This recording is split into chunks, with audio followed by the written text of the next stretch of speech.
Thanks for coming to the event. Woo!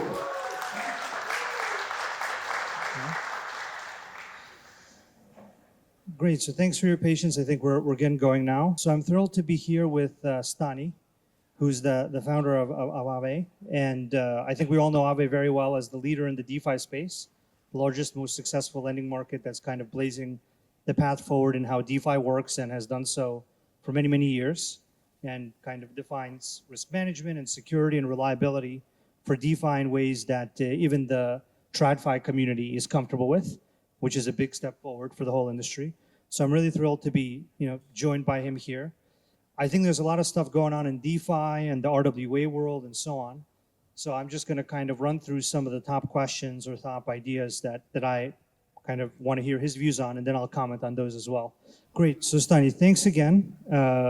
So one thing I wanted to discuss is, where we feel the DeFi space is today. So where is the DeFi industry as a whole right now? Where do you feel we've arrived at? Where do you feel it's going? How do you feel about the DeFi industry now? It is really interesting progress, because when I started myself building on Ethereum, there wasn't really a DeFi, right? The whole kind of like idea wasn't there. There was some ideas of creating like decentralized applications, like dApps on Ethereum, and some of them were like financial, some were less financial, some were like lotteries, some were just like fun, interesting smart contracts.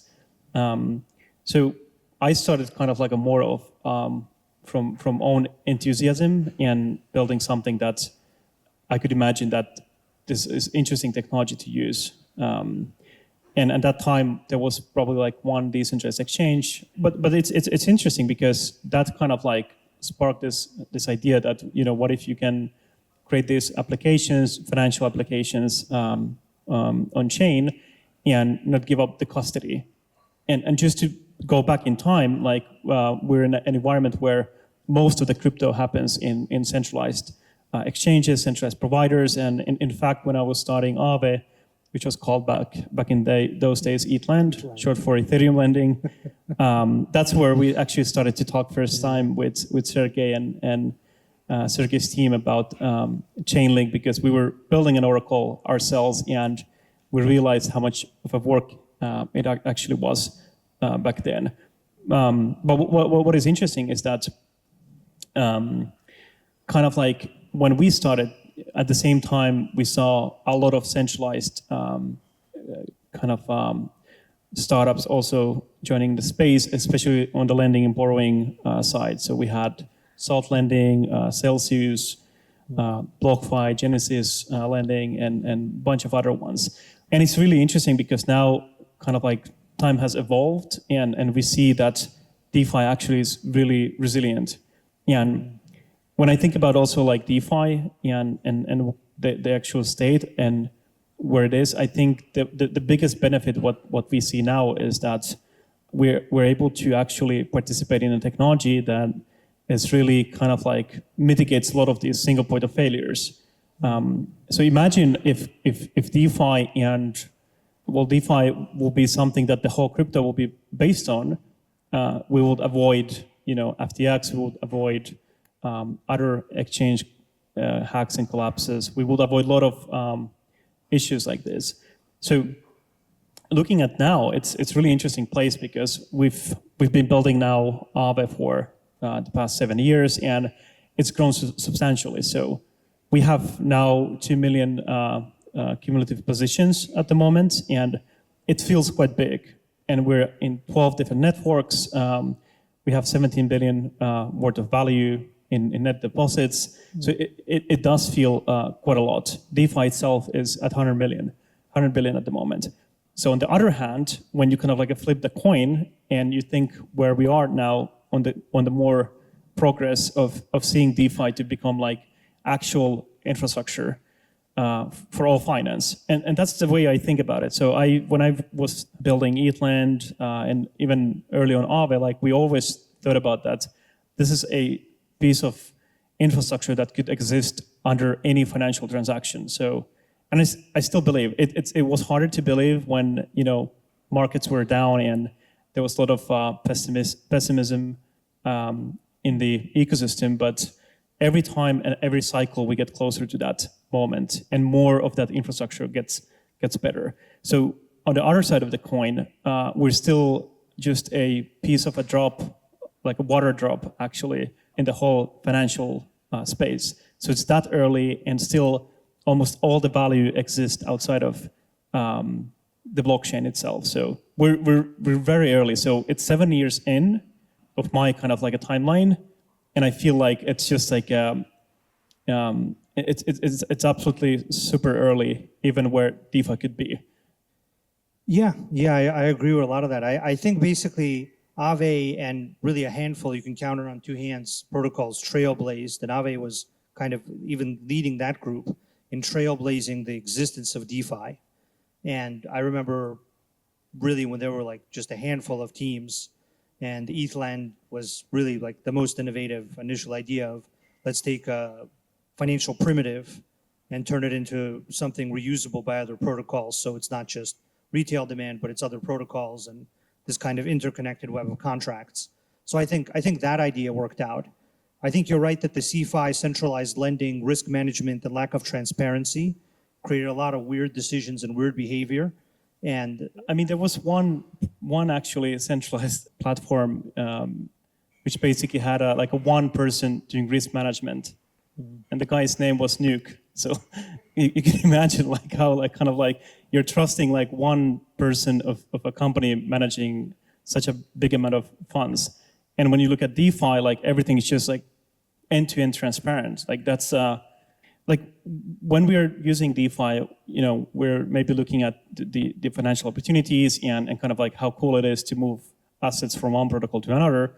But under the hood, like you have this amazing transparency, auditability, and just like an end-to-end, like a better infrastructure. And I think that's the reason why some of these kind of like, I don't know if like people call them like blue chip protocols. I kind of call them like big DeFi energy vibes or whatnot. So, but the point there is that because there's so many people actually like lurking in the Aave governance forum and actually like commenting on these parameters and raising hell when you know something like isn't like the way they like, that actually like keeps that like a really good like a risk assessment. Sometimes it works, like DAOs can be really efficient on managing risk and a bunch of other things, and I think the Aave DAO is really in a really good place because it's super efficient. The service providers, DAO members, they're actively coordinating, they're actually progressing quite a lot, and it's profitable DAO, so it works really well. And then you have other examples that aren't really great.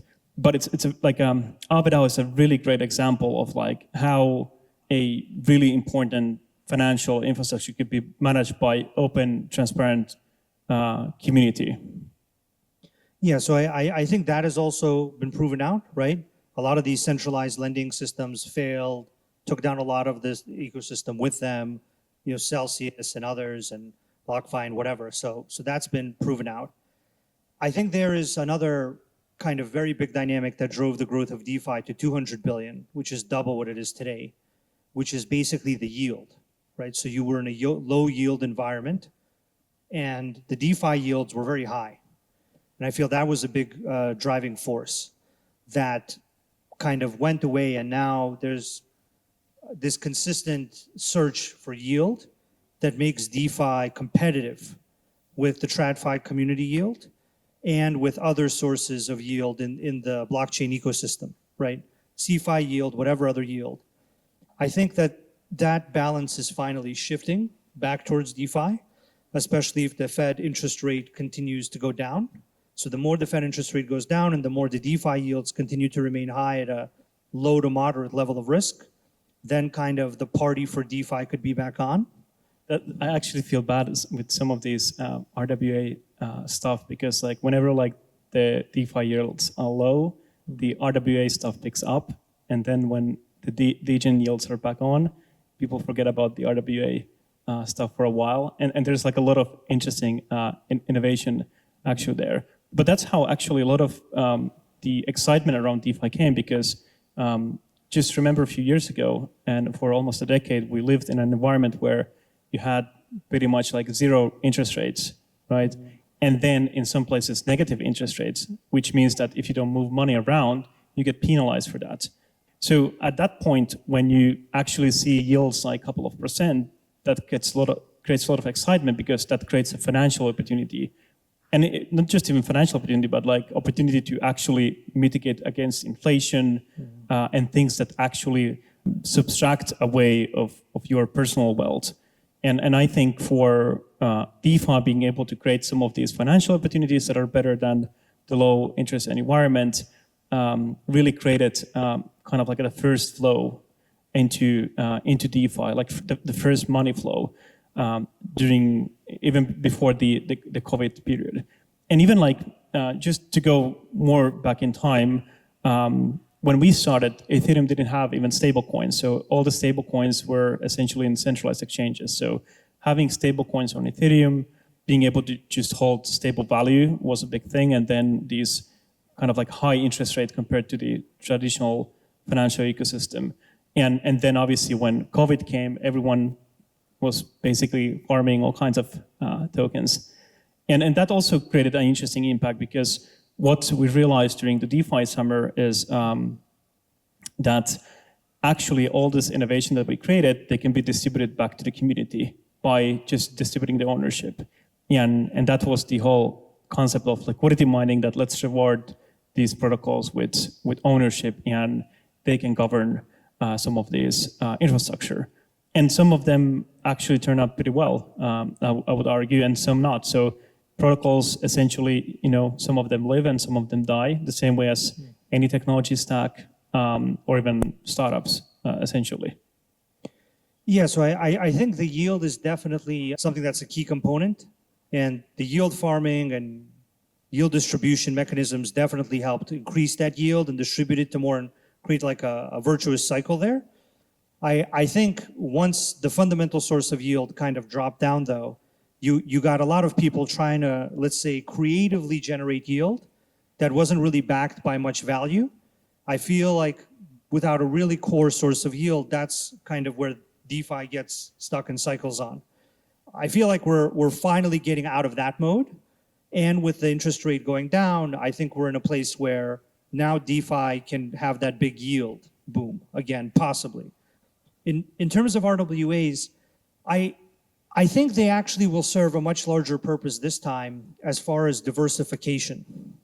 So RWAs, I think up until this point, were kind of like what DeFi was before you folks took off, where it was viewed as an interesting toy or like an interesting idea, but it didn't have as much of a practical purpose. I think RWAs this time around are being made so well that they will serve this kind of diversification purpose, where if you look at something like Terra or some of these other failures, they fail because they're so exposed to crypto and they have no other diversification of how they get yield or how the system works, that once crypto has a few bad days, the system collapses, right? And there's been ideas like this floating around in DeFi for a while, multi-collateral DAI, various other approaches to diversification. I feel now we'll get to a world where there'll be very high quality sources of diversification of the yield through various RWAs. And DeFi is secure and reliable enough to accept even more capital than 200 billion. But we're not there until kind of the yield comes back, right? So if the interest rates go down, if the backing behind DeFi gets diversified enough with good RWAs, and if the security assumptions and the methods and the systems and the Oracle networks and the contracts and the block space and all of these kind of technical assumptions hold up, then I can see it going from 100 billion to 500 billion to $1 trillion. And then that 17 billion gets another zero next to it or more, right? That's kind of the world that I think these systems should really be built for. It's not even the 17 billion. I think it's, can this system handle 170 billion based on how it manages risk, based on the dependencies it has technically, based on how it operates? because that's kind of I would say the next stage of DeFi, in my opinion. And it's actually fascinating that, like, what I like about the most recent trend of DeFi and even like what Aave benefits from is that we see kind of like teams looking ways to bring yield on chain.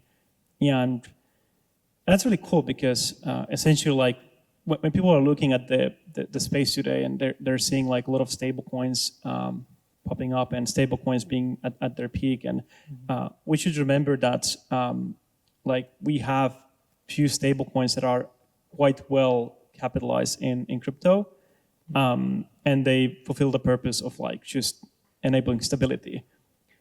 But if you look more closer, like there's a lot of yield that is actually not coming on chain because of these bigger stablecoin issuers. They're pretty much keeping everything, right? And now you have like second generation of, well, not second, but like a new generation of stablecoins that are thinking of like, hey, how we can actually share some of this yield with the users, with the protocols, with the infrastructure providers, and make it a little bit more fair. And it's quite fascinating, actually. Like if we can even turn that switch on, we get much more yield into the ecosystem, and that creates a lot of interesting opportunities. And going back to stablecoins, it's really interesting because it's we have to remember that half of the world doesn't really have access to, let's say, dollar. They don't have access to the direct dollar, not even speaking of dollar yield. So just from like an accessibility point of perspective and equal financial opportunities, that doesn't exist everywhere. I mean, obviously the whole financial system is kind of like broken anyways, because like, you know, you have the banking, you have different margins for different people, regionally, a lot of differences, things that shouldn't exist in a software world. So let's say if finance is software-based environment, a lot of this stuff should actually disappear and should be like pure, you know, there should be very minimal arbitrage. And now the biggest arbitrage is that, you know, who is early here in the space, you know, who can actually create some of these primitives that will be used by everyone. And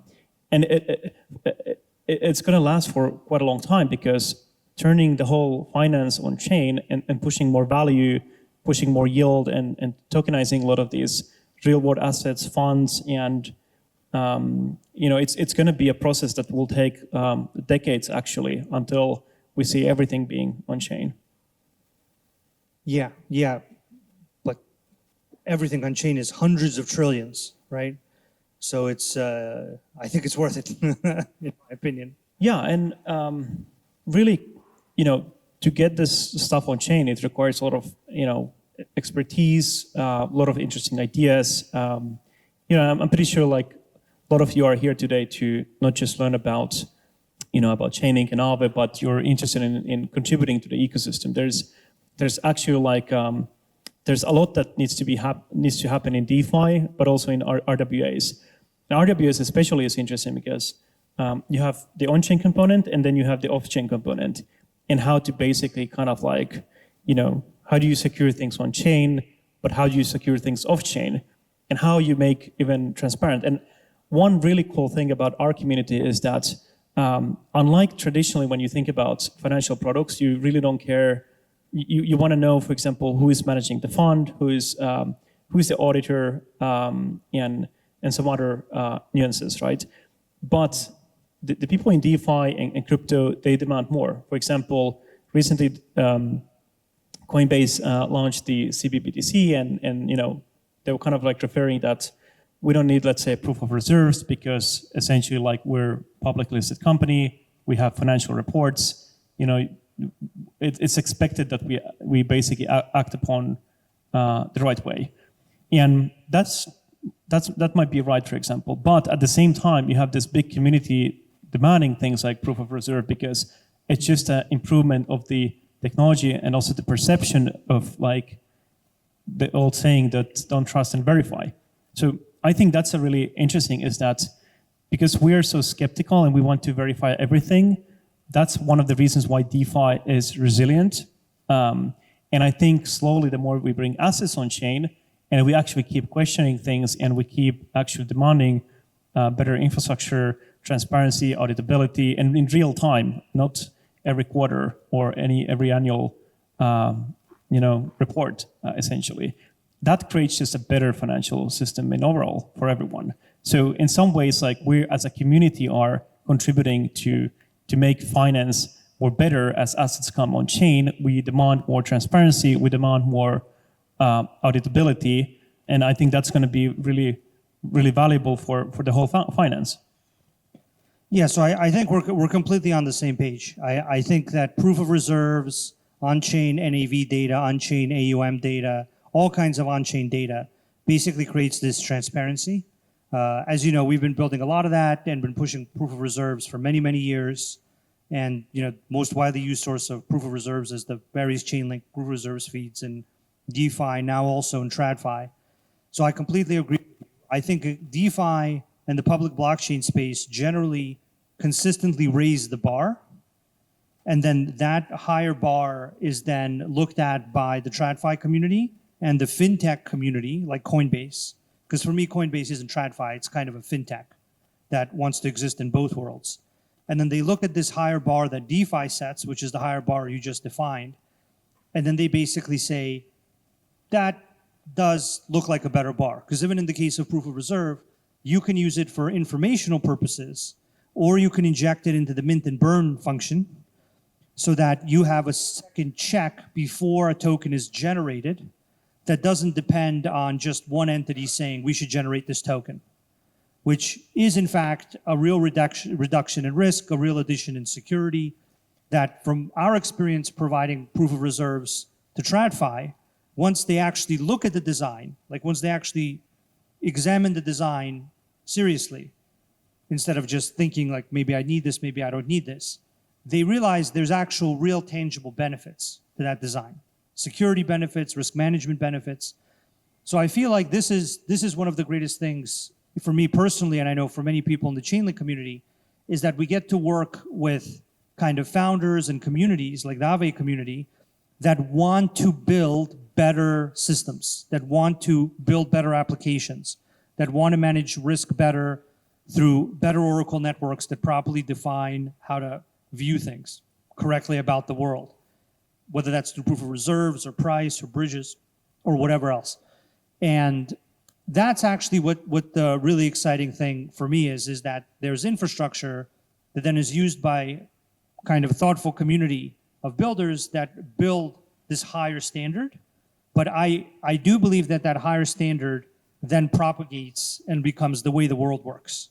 So I think you and me and the Aave community and the Chainlink community and a bunch of people building DeFi, they have that belief that this is the way that these things should work and that this is how eventually they will work. So I feel like we all share that view.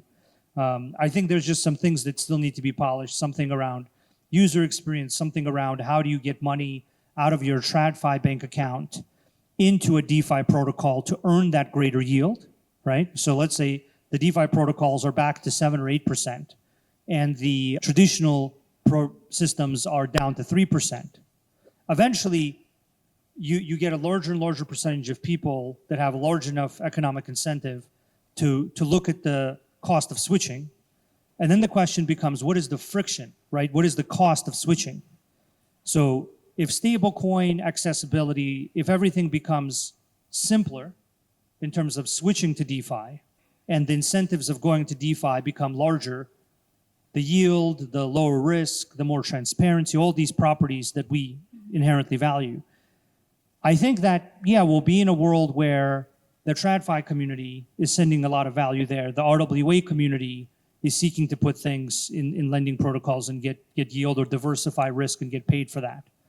So just to switch from straight DeFi and lending, how do you feel about the RWA industry, right? You said, you expressed the kind of thesis already of, hey, it's going to slow down because the yield and traditional kind of classical DeFi, yield-bearing DeFi is going to grow.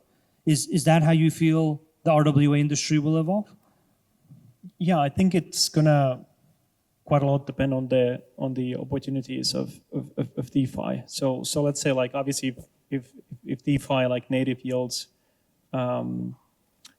if they're higher, obviously that limits the usage of RWA. But I also think that RWA is such a wide spectrum of opportunities. You know, there's RWAs that are T-bills, that's like 2 billion. There's private credit, how much is that? It's like 6 billion at this point. And then a bunch of other stuff like obviously stablecoins.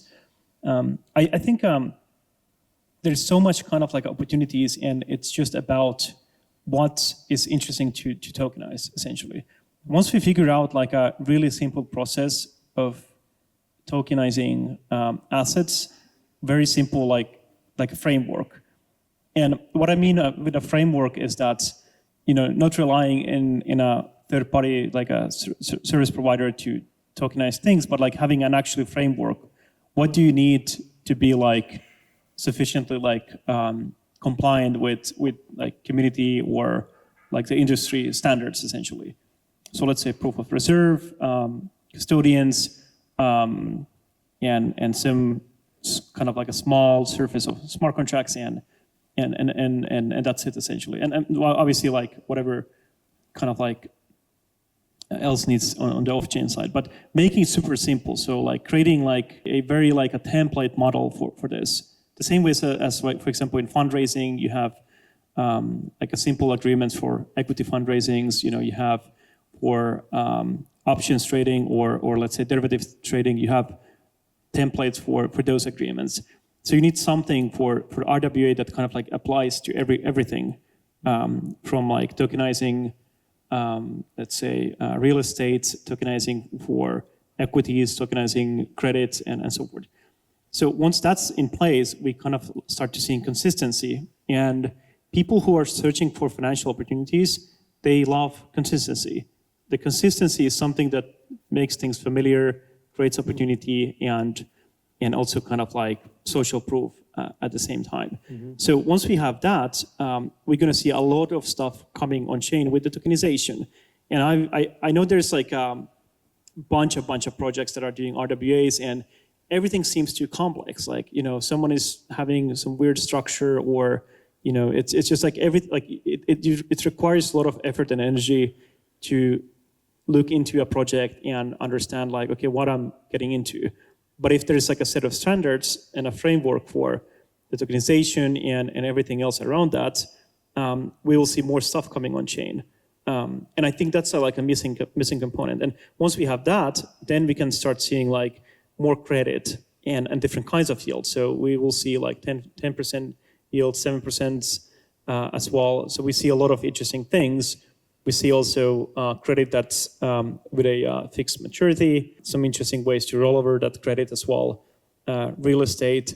And there's just a bunch of things that could be accelerated with a good framework, essentially. And then what I think, and obviously this is like my vision, is that I think everything that is credit worthy could actually be used in Aave as a collateral in different form of like risk profiles.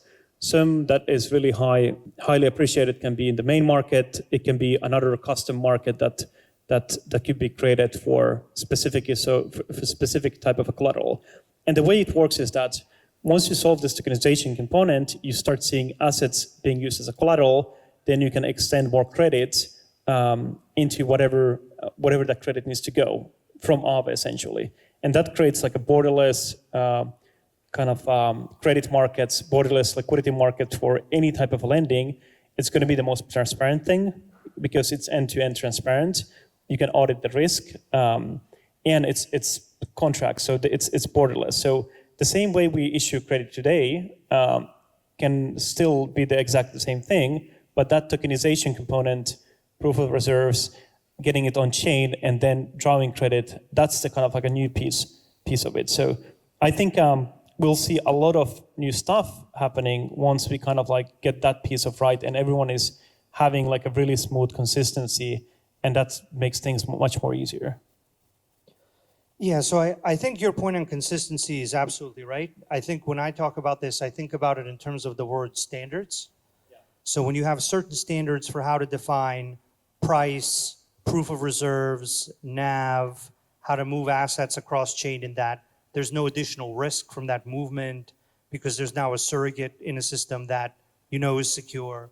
All of these things, I think, require standards. They require smart contract standards, like the ERC standard and so on. They require Oracle network related standards, and they also require legal standards. I think all three of those need to interact in an efficient way. Oracle standards. Yeah. Yeah. So those standards and the legal ones, they all need to really interact in a way that is as you put it, efficient, right? So I think the problem is that you have a lot of different off-chain systems that are very variable. Like the off-chain data sources for real estate are very different from the off-chain data sources for treasuries, are very different for the off-chain data sources for some other real-world asset. The laws about each of those groups of assets is also very different. So kind of automating all of that complexity is its own challenge. And then making the on-chain templates is its own challenge. I think in addition to all of that, once this really gets going, I think the blockchain-based market, whether that's in public chains, private chains, it'll be the better market for taking assets from the off-chain world and putting them into the financial system generally, right? So I don't think we're even talking about is it something I want to do on chain? I think what we're actually talking about is that this is the best way to interact with the financial system. And this is really based on one really simple fundamental fact that I think people overlook. And it's that the blockchain industry is inherently global. So in the traditional financial industry, when you make a financial product or you launch something on an exchange or you do an IPO, you are exposed to a certain market in a certain place, under a certain set of laws, in a certain geography, with a certain limit to who can do what with your thing.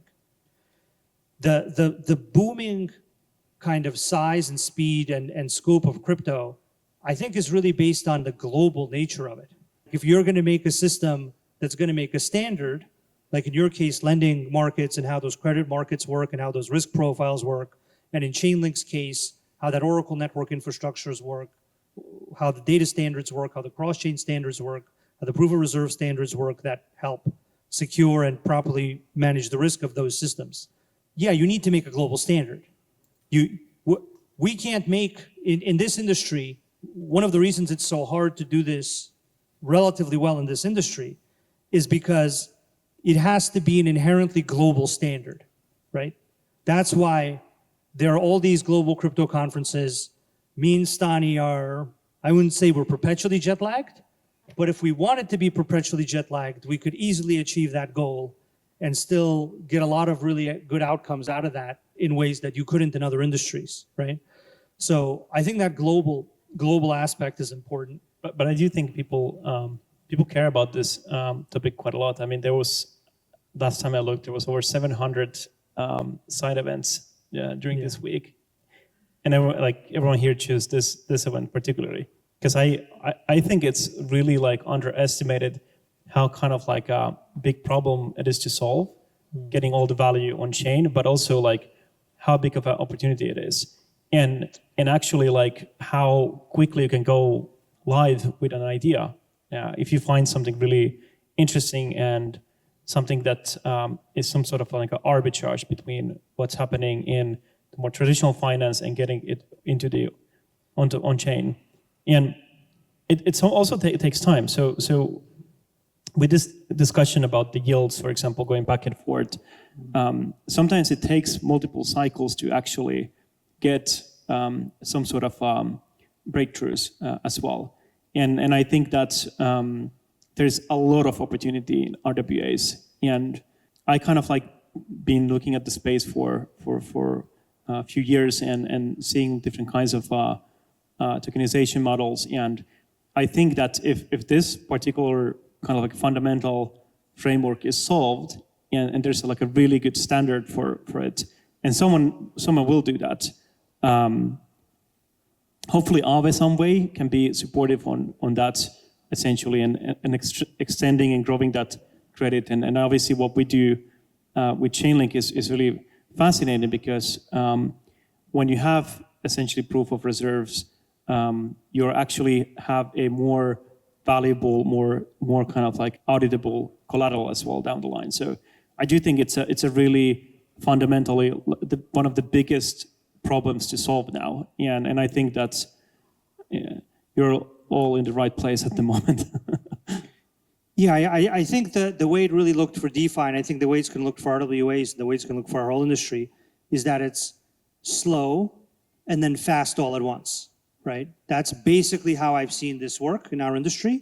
And the global nature of it, the permissionless nature of it, the amount of value that can flow into things, it's basically slow, oh, it's just a toy, oh, it doesn't really have enough value in it. And then in the span of like 3 to 6 months, the thing goes bananas, right? It's like 20x, 50x, 100x, a year later, a year and a half later, you're at 200 billion, right? Like DeFi in a number of years went from less than 100 million to over 200 billion due to this global nature. And I think it was still only a very small fraction of what it could have been if a few other factors fell in place, right? So I think it's similar for RWAs. One of the things the audience probably will be interested to hear is that what's the roadmap or kind of like the plans with Chainlink, with Aave? I see a few of kind of like Aave users here that I know are familiar, so probably would like to know more about what kind of plans Chainlink has for Aave and overall the Aave ecosystem.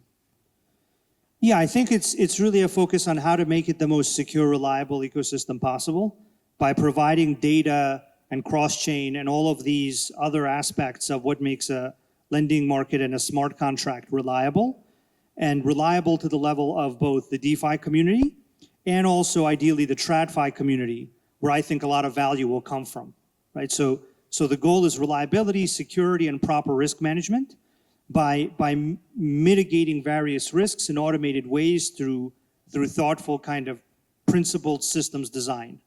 And there's the 2030 plan for Aave. There's all these kind of evolutionary directions you can go in. And I think those evolutionary directions kind of determine what Oracle networks you need. Do you need more Oracle networks for price data or risk management or identity to comply with certain conditions that get you more value coming in from TradFi? But all in all, I think the goal is to properly manage technical risk and counterparty risk in an increasingly automated way that people can verify, right? And to deliver on that vision and set that higher and higher standard that you've described, that you and me both believe, and I think the community believes is going to be the way the world works. And that's what's exciting for us. Does that sound right to you? Yeah, and I think that's it's really interesting. And also there's the aspect of actually the CCIP. That's what we've been using for cross-chain Go. And obviously now Go is, it was a stablecoin that we created for the users to actually create a better product. So Aave has variable rates, and now with Go you have rate predictability as a borrower. When we build Aave and we make these decisions, the thing what we care is the user. When it comes to safety, efficiency, these opportunities, and just experience as well. So, but now it's been growing quite nicely. So it's 140 million, and stablecoins are notoriously hard to grow in overall. So with CCIP, we've been able to bridge Go into Arbitrum, and down the line can be bridged in other networks. And I think it's a great example how we can actually expand like within the Aave ecosystem, but also with our own kind of like a way of expanding into different networks. So I think it's really underestimated how important the Oracle infrastructure is. And I've seen all kinds of lending pools and being set up, like, what's the easiest way to set up an Oracle? And it leads to actually essentially getting wrecked. So I think this is a really big problem area to think about.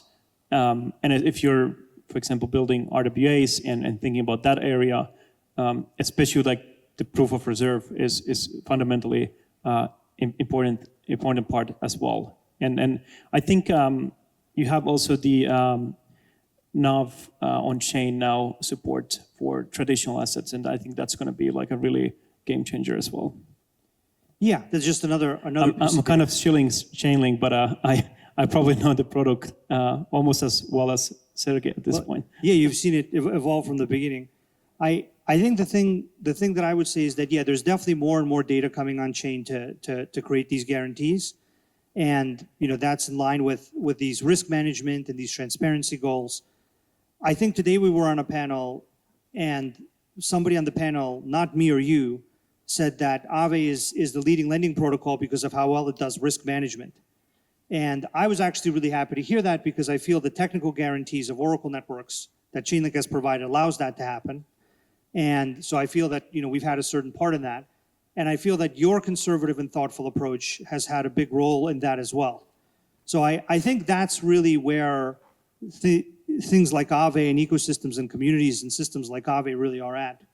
They not only need to innovate and move things forward and set that higher standard, but they need to do it cautiously to basically move the whole industry forward successfully, right? And so this approach to risk management, this approach to reliability and security, I think is the thing that has made Aave what it is today. And I think that's recognized, across the whole ecosystem.